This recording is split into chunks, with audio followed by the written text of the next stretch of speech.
नहमदुहु व नुसल्ली व नुसल्लिमु अला रसूलिल करीम अम्मा बाद फ़ौज़ बिल्लाहि मिनश शैतानिर रजीम बिस्मिल्लाहिर रहमानिर रहीम। मुल्क और सूबे के मौजूदा बिगड़ते हालात के पेश नज़र आज आमरी फंक्शन हॉल गुर्दहल्ली बेंगलोर में उलमाए अहले सुन्नत व जमात और अमायदीन शहर ने रियासत की पुरअमन फ़िज़ा को कैसे बचाया जाए उस पर तबादला ख़याल के लिए एक अहम मीटिंग का इनेकाद किया और बाहम मशवरे से तय किया गया कि इस सिलसिले में सदर जमहूरिया हिंद, वज़ीर आज़म, सूबे के वज़ीर आला और गवर्नर और पुलिस इंतज़ामिया तक अपनी बात मजबूती के साथ पहुँचाई जाए और फितना व फसाद की आग भड़काने वालों पर रोक लगाई जाए ताकि मुल्क की गंगा जमनी तहज़ीब बाकी रहे और कानून की बालादस्ती कायम रहे। मुल्क बिलखुसूस रियासत कर्नाटक की पुरअमन फ़िज़ा को दिन ब दिन मुकद्दर किया जा रहा है और आए दिन किसी न किसी बहाने मुसलमानों को निशाना बनाया जा रहा है और हुकूमत के कुछ ऐसे लीडरों को छूट दे रखी है जो मुंह में आता है वो बोलना शुरू करते हैं, जिससे मजहबी मुनाफरत को बढ़ावा मिलता है। दोनों कौमें आपस में दस्तबगरेबा हो जाती हैं। पूरी दुनिया में ये बात मशहूर है कि हिंदुस्तान गंगा जमनी तहज़ीब का गहवारा रहा है, मगर चंद सालों से इस तहज़ीब को पारा पारा किया जा रहा और सिर्फ़ ये इक़्तिदार के हुसूल के लिए हर तरफ पुरतशद्दुद माहौल, मुनाफरत का माहौल पैदा किया जा रहा है। आखिर हुकूमत क्या चाहती है? ऐसे शरपसंद अनासिर पर लगाम क्यों नहीं कसती? इस सिलसिले में हुकूमत अपना मौक़िफ़ वाज़ेह करे। हम पूरे यकीन के साथ कहते हैं कि इस्लाम अमन पसंद मज़हब है और उसके मानने वाले भी अमन व शांति को पसंद करते हैं। जहाँ ईद और त्यौहार का मामला है तो कोई भी मज़हब ये नहीं कहता कि तुम तलवारें और बंदूकें लेकर जाओ, मगर दिल्ली और दीगर मकामात पर देखा गया कि बाज़ शरपसंद ये सब खुलेआम लेकर जुलूस में शरीक हुए और इंतज़ामिया तमाशबीनों में शामिल रही। आखिर ऐसा क्यों? उन्हें ये इजाज़त किसने दी? इस तरह से धारदार हथियार लेकर खुली छूट किसने दी? उनके ऊपर कदगन क्यों नहीं लगाया? लिहाजा हम तमाम उलमाए अहले सुन्नत व जमात और अमायदीन शहर रियासत कर्नाटक बिलखुसूस बेंगलोर मरकज़ी व सूबाई हुकूमत से ये पुरजोर मुतालबा करते हैं कि ऐसे अनासिर पर सख्त कार्रवाई करें ताकि मुल्क का माहौल बिगड़ने ना पाए। हुबली, दिल्ली, खरगोन, मध्य प्रदेश, आंध्र प्रदेश, राजस्थान में जो कुछ हुआ है हम उसकी शदीद मजम्मत करते हैं और मरकज़ी व सूबाई हुकूमतों से मुतालबा करते हैं कि उन दंगों के पीछे जो भी शरपसंद अफराद और तंजीमें कार फरमा हैं उनकी सही शनाख्त और निशानदेही के साथ उनको कैफर किरदार तक पहुँचाया जाए। इसकी आड़ लेकर बेकसूरों की पकड़ धकड़ और उनको हिरासा परेशान करना फ़ौरन बंद किया जाए। बार बार जो इस तरह के मुनज़्ज़म फसादात हो रहे हैं ये कौन लोग हैं जो करा रहे हैं? हुकूमत उनका पता लगाकर उसका सद्देबाप करे। पहले नकाब, फिर हलाल और अब मंदिरों के इलाकों में मुस्लिम ताजरों पर पाबंदी, ये सब अलल ऐलान हो रहा है। तो हुकूमत ऐसे शरपसंदों पर फ़ौरन कार्रवाई करे। जो लोग मजहबी जुलूस में धारदार हथियार और बंदूकें लेकर खुलेआम शामिल रहे, उनके फ़ोटो क्लियर नज़र आ रहे हैं, उन पर अब तक FIR क्यों नहीं दर्ज की गई और कार्रवाई क्यों नहीं की गई? और इसके साथ साथ अगर कोई मुजरिम ठहरा, अभी तक मुजरिम साबित नहीं हुआ है, मुल्ज़िम है, वो मुजरिम नहीं है, मुल्ज़िम है अभी तक। अगर किसी के हाथ में पत्थर भी है तो जब तक उसका जुर्म साबित ना हो जाए वो मुजरिम नहीं है, मुल्ज़िम है। सिर्फ पत्थर हाथ में होने की बुनियाद पर उसके पूरे मकान को ढा देना, तबाह व बर्बाद कर देना, ये आईन हिंद की कौन सी दस्तूर है जिसके अंदर ये कहा गया है? और हुकूमत बग़ैर कोर्ट की इजाज़त के ये ऐसी कार्रवाई कैसे कर सकती है? चाहे जहाँ का भी हो, हुबली का हो, खरगोन का हो, राजस्थान का हो, जहांगीर, पूरी दिल्ली का हो, फसाद बहरहाल फसाद है। उसमें नुकसानात दोनों पार्टी का होता है, दोनों कौमों का होता है और ये फसाद कोई अच्छी चीज़ नहीं है। इस फसाद के पीछे जो लोग साजिश कर रहे हैं उसको हुकूमत को चाहिए कि उसका पता लगाए कि आखिर वो कौन अनासिर हैं जो मुल्क के माहौल को ख़राब करना चाहते हैं। और मैं आपको याद दिलाना चाहता हूँ कि अभी जो रामनवमी का जो जुलूस निकला, 8 जगहों पर फसाद हुआ और सब का तर्ज़ फसाद एक ही था। तो मालूम ये हुआ कि ये प्री प्लान के तहत किया गया है, ये मास्टर प्लान के तहत किया गया, पूरे प्लानिंग के साथ किया गया है। और हुबली में जो फसाद हुआ ये मैं बहुत ज़माने से सुनते चला रहा हूँ कि फसाद की शुरुआत उसका ज़िम्मेदार चाहे वो मीडिया हो या पुलिस महकमा हो, ये सिर्फ़ और सिर्फ मुसलमान नौजवानों को ठहराते हैं। हालांकि मामला ऐसा नहीं है। मुसलमान अपना डिफेंस का हक़ रखता है, अपने दिफा का हक़ रखता है। और जहाँ तक मैं समझता हूँ, पेशकश और पहल जो है वो मुसलमानों की तरफ से नहीं होता है। जैसे कि आप दिल्ली के जहांगीरपुरी के फसाद में आप देखिए, मस्जिद के गेट पर घुस कर के उन्होंने मस्जिद के दरवाजे पे लात मारा, झंडा वहाँ फेंका, मस्जिद के बाउंड्री में कूद करके जाने की कोशिश की। रोज़ा इफ्तार का वक्त था, मुसलमानों ने बीच बचाव करने की कोशिश की, तो सूए किस्मती ये कह लीजिए और हुकूमत की नाअहली कह लीजिए कि वहाँ सारा ठीकरा मुसलमानों के सर फोड़ दिया गया। और यही हाल हुबली में भी ऐसा ही हुआ। दरगाह के ऊपर जा कर के उन लोगों ने दरगाह की बेहुरमती करने की कोशिश की। जाहिर सी बात है, मुसलमान मस्जिद, दरगाह, खानका, इन तमाम चीज़ों की बेहुरमती बर्दाश्त नहीं कर सकता। ऐसे मौके पर इश्तियाल में आना लाजमी है। अपनी ईमानी हरारत का ये तकाज़ा है कि ऐसा अगर मौका आता है तो मुसलमान नौजवान जो है डिफेंस के लिए आगे बढ़ता है, वो डिफेंस के लिए आगे बढ़ता है। और दूसरी तरफ से इंतज़ामिया जो है उन नौजवानों को झूठे मुकदमे और केस में फंसा करके जेल के अंदर डालने की कोशिश करती है।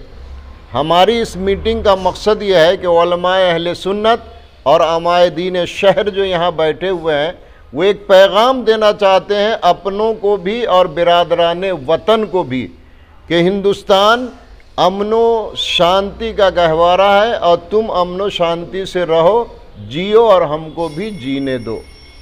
वायलेंस किसी मज़हब को पसंद नहीं है, इसलिए जहाँ जहाँ वायलेंस हुआ, टारगेट बनाया गया, हम उसके सख्त अल्फाज में मज़म्मत करते हैं और आइंदा इससे हुकूमत को मुतनब्बे करते हैं कि इस तरह के अनासिर के ऊपर वो ज़रूर लगाम लगाए। गवर्नमेंट अगर इन लोगों को तो शक यही हो रहा है इनके रवैये से कि गवर्नमेंट ने इन्वॉल्व का मतलब यह है कि ऐसे लोगों को इन्वॉल्व कर रखा है जो माहौल ख़राब करे, और इलेक्शन आने वाला है तो वोटों को पोलराइज करने की कोशिश करे। तो आपके इदारे के जरिए से आप अदालत का दरवाजा क्यों नहीं खटखटाते मौलाना? नहीं, अदालत तंजीम है, अदालत से ही हमको फैसला मिलेगा, क्योंकि सरकार मिली आपके एक इंजाम लगा रहे, तो आप अदालत का दरवाजा क्यों नहीं? अदालत का दरवाज़ा मरता क्या नहीं करता। जब यहाँ हुकूमत है, इंतज़ामिया है, पुलिस डिपार्टमेंट है, जब इससे हमारा मुतालबा पूरा नहीं होगा तो आखिर में मजबूर होकर हमको कोर्ट का दरवाज़ा खटखटाना नहीं पड़ेगा। साथ ही साथ कुछ दिन पहले जब हिजाब का फैसला आया था तो अमीर शरीफ ने कहा था तो पूरा कर्नाटक बंद हो गया था। अब जो हुबली में इतना बड़ा हो रहा है, जो डीजे हली जैसा होने वाला था, क्या आप मांग करते हैं अमीर शरीफ इसमें आए, जो सियासी कायद हैं उनको हुक्म दें कि इसमें किस तरह से काम करें, क्योंकि वरना मुसलमानों का कत्लेआम तक भी हो सकता है। किस तरह से सब शुरुआत हो रही है। जहाँ तक यहाँ सियासी कायदीन का मसला है, मैंने इस पर एक कमेंट भी किया था। आप सियासी कायदीन से किसी तरह की उम्मीद नहीं रख सकते। उनको अपनी कुर्सी प्यारी है, उनको अपना इक़्तिदार प्यारा है। ये मेरा आजमाया हुआ है। आप उनको किसी वक्त बुला करके देख लीजिए, अगर आप मजबूर हैं, ज़रूरतमंद हैं, आप फ़ोन करें तो ये हमारे कायद और रहनुमा लीडर फ़ोन तक उठाना गवारा नहीं करते, तो उनसे क्या उम्मीद की जा सकती है। इतना हसास मसला हुआ और इतना हसास मसला होने के बाद भी हमारे किस लीडर ने आकर के कौम को तसल्ली दी और उनको सब्र की तलकीन की कि आप लोग सब्र सुकून के साथ रहो, हम लोग आगे हैं, फ्रंट पे हैं, तुम हमारे पीछे रहो। किसने ऐसा कहा? मैंने जहाँ तक दानिश्त है अब तक मैंने किसी लीडर का कोई ऐसा बयान नहीं सुना है। ये कायदीन, ये लीडर तो आए थे जब 3 तलाक का मसला कोर्ट में उसमें असेंबली में पास हुआ तो इनको पेशाब लग गया।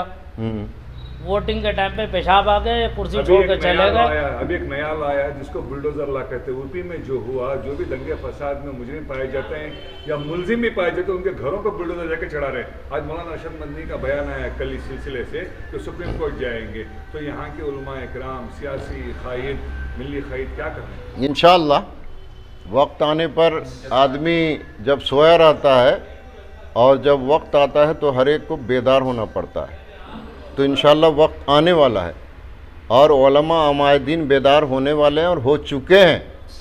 इसलिए इसमें इंशाअल्लाह आइंदा डिलाई नहीं की जाएगी।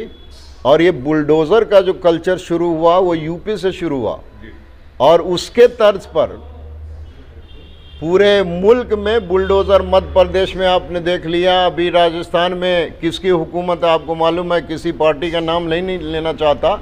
अब ये बुलडोज़र कल्चर जो है आम हो गया है।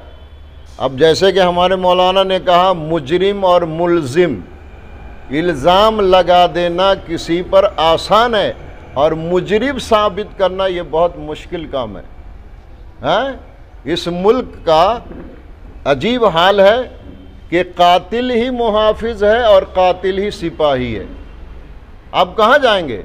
तो अल्लाह पर भी तवक्कल रखना हमारे लिए ज़रूरी है और यहाँ का जो कॉन्स्टिट्यूशन है, दस्तूर हिंद है, उसके मुताबिक जो है, दस्तूर ने जो हमको हक़ दिया है उसके मुताबिक हमको फ़ाइट करने का इख्तियार है, कोर्ट में, हाई कोर्ट में, सेशन कोर्ट में, सुप्रीम कोर्ट में।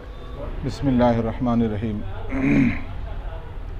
कुछ दिनों से बल्कि चंद सालों से मुल्क में, रियासत में जो कुछ हो रहा है उसको दोहराने की ज़रूरत नहीं है। मुसलमान शुरू से ही इस मुल्क का खैर खा रहा है। मुस्लिम उलमा ने और आवाम ने हिंदुस्तान की आज़ादी में बढ़ चढ़ कर के हिस्सा लिया है। आज भी मुसलमान हर हाल में हिंदुस्तान से मोहब्बत करते हैं, लेकिन जो कुछ दिनों से हालात पैदा किए जा रहे हैं, दानिस्ता या गैर दानिस्ता, छोटी छोटी बातों को नेशनल इशू बनाया जा रहा है। आज़ान का मामला, निकाब का मामला, हलाल का मामला, इस तरह से उठा करके मुसलमानों को घेरने की कोशिश की जा रही है, जज्बाती मौज़ूआत को छेड़ा जा रहा है। एक आम आदमी भी समझ सकता है कि ये सिर्फ सियासत है। इसलिए मुसलमानों को भी और बिरादरान वतन को भी समझना चाहिए कि हम इसके जाल में न फंसें। जहाँ कहीं भी इलेक्शन होता है, इन मसाइल को शद्दोमत के साथ उठाया जाता है। बारहा हम तजर्बा कर चुके हैं कि जब भी फसाद होता है हिंदू मुस्लिम के दरमियान, तो नुकसान तो सबका होता है, लेकिन ज़्यादा नुकसान बहर सूरत अक़लियतों का होता है। अभी हाल ये हो गया, ट्रेंड ये चल रहा है कि हमला भी वही करते हैं, पत्थर भी वही फेंकते हैं, डंडे वही फिराते हैं, नारे वही लगाते हैं, तलवारें वही चमकाते हैं और फसाद भी वही मचाते हैं। और फिर उल्टा इल्ज़ाम मुसलमानों पर लगाया जाता है।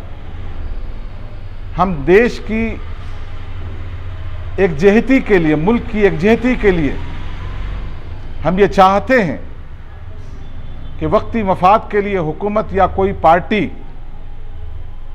कौमों को आपस में ना लड़ाए। जो लोगों की बुनियादी ज़रूरत है हुकूमतें उस पर तवज्जो दें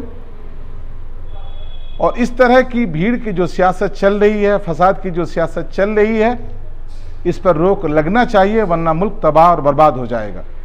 अस्सलाम वालेकुम रहमतुल्लाहि व बरकातुहू। बहुत खुशी हुई, हमारे कुछ उलमा कराम जो है हालत हाजिरा के ऊपर फ़िक्र करते हुए जो है एक जगह जमा होकर मीडिया के ज़रिए से एक अमन सुकून का पैगाम दे रहे हैं। और चाहिए जितने भी दानिशमंद हजरात हैं, लीडर हजरात हैं, ये सब आगे बढ़कर आएँ, आगे बढ़कर आकर जो है आज शहर हिंदुस्तान में और कर्नाटक में हालात जो इससे नाजुक हालात जो गुज़र रहे हैं, इसकी फ़िक्र करते हुए तमाम को इकट्ठा कर कर अमन का पैगाम दें, इसके लिए जो है गौर व फिक्र करें। और बहुत सारे हमारे खुसूसन में हमारे गैर मुस्लिम भाई हिंदू भाइयों से कहूँगा, माशाअल्लाह अक्सर मैं 2-3 मीटिंगों में उनके गया हूँ, बैठा हूँ, कौम की बहुत फ़िक्र कर रहे हैं, अमन की बहुत फ़िक्र, अमन रहे, हुकूमत हिंदुस्तान अमन और शांति से रहे, बहुत फ़िक्र करते हुए काम कर रहे हैं। इंशाअल्लाह हम हमेशा उनका साथ देंगे, उनके साथ मिलकर जो भी काम होगा हम मिलजुल के करेंगे।